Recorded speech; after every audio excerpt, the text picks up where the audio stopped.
барои чӣ имина ма Faberlic интихоб кардам? Ай ҳами қадар бигем компанияҳое ки дар рӯи ҷаҳон ҳаст бе опыт ма сразу дар ин Faberlic омадагӣ 3 сол мешава ирӯз пагаҳ ки ман кор мекунам, барое ки дар компанияи Faberlic бизнес кардан бениҳоят осонай. Компанияи Faberlic барои ҳар як коргараш ёрдам мекунад ки бизнеси худша оғоз кунад.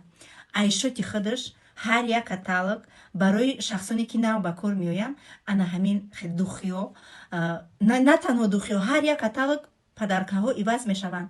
Дами момент ай 12 феврал то 25 феврал ана ҳамин духие ки буш аҷоибот ай гарантияш кати шумода маъқул мешава, бӯи бигем ки свежи, бӯи гули садбарг мекунава. Ана ин духие ки дар болои экран ман мемонам расмшад мужской.